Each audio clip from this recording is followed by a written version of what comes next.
నా కుమారుడా, నా మాటలు మనసున ఉంచుకొనుము, నా ఆజ్ఞను నీ యొద్ద దాచిపెట్టుకొనుము. నా ఆజ్ఞలను నీవు మనసున ఉంచుకొనిన ఎడల నీ కనుపాపు వలె నా ఉపదేశమును కాపాడిన ఎడల నీవు బ్రతుకుదువు. నీ వేళ్లకు వాటిని కట్టుకొనుము, నీ హృదయమును పలక మీద వాటిని వ్రాసుకొనుము. జ్ఞానముతో నీవు నాకు అక్కవనియు, తెలివితో నీవు నాకు చిలుకత్తెవనియు చెప్పుము. అవి నీవు జారస్త్రీ వద్దకు పోకుండాను, ఇచ్చకములాడు పరస్త్రీకి లోబడకుండాను నిన్ను కాపాడును. నా ఇంటి కిటికీలో నుండి, నా అల్లిక కిటికీలో నుండి నేను పారచూడగా, జ్ఞానము లేని వారి మధ్యను, యవనుల మధ్యను బయలుదేరి బుద్ధి లేని పడుచువాడొకడు నాకు కనపడెను.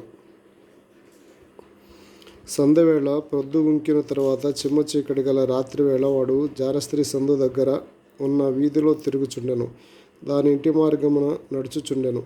అంతటా వేశ్యావేషము వేసుకున్న కపటము గల స్త్రీ ఒకటి వానిని ఎదుర్కొని వచ్చెను. అది బొబ్బలు పెట్టినది, స్వేచ్ఛగా తిరుగునది, దాని పాదములు దాని ఇంట నిలవవు.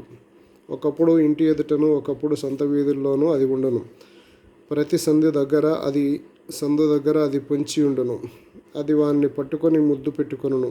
సిగ్గుమాలిన ముఖము పెట్టుకొని ఇట్లనెను, సమాధాన బలులను నేను అర్పించవలసి ఉంటిని.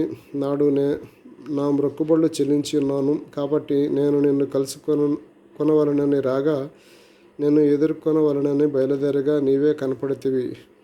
నా మంచం మీద రత్న కంబళ్లను, ఐగుప్తు నుండి వచ్చు విచిత్రపు పనిగల నార దుప్పట్లను నేను పరిచి ఉన్నాను. నా పరుపు మీద బోళము, అగరు కారపు చెక్క చల్లి ఉన్నాను.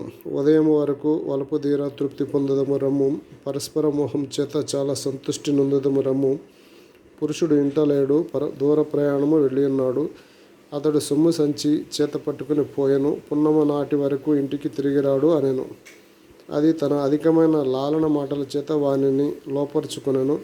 తాను పలికిన ఇచ్చకపు మాటల చేత వానిని ఈడ్చుకొని పోయెను. వెంటనే పశువు వదకు పోవునట్లు పరులచే చిక్కినవాడు సంకెళ్లలోనికి పోవునట్లు తనకు ప్రాణహానికరమైనదని ఎరుగక ఉరియద్దకు పక్షి త్వరపడినట్లు వాని గుండెను అంబులు చీల్చు వరకు వాడు దాని వెంట పోయెను. నా కుమారులారా, చెవి ఎగ్గుడి, నా నోటి మాటలను ఆలకింపుడి. జారస్త్రీ మాటల తట్టు నీ మనసు తొలగనీయకము. దారి తప్పి అది నడుచు త్రోవల్లోనికి పోకుము. అది గాయపరిచి పడద్రోసిన వారు అనేకులు, అది చంపిన వారు లెక్కలేనంతమంది. దాని ఇల్లు పాతాళమునకు పోవు మార్గము. ఆ మార్గము మరణశాలకు దిగిపోవును.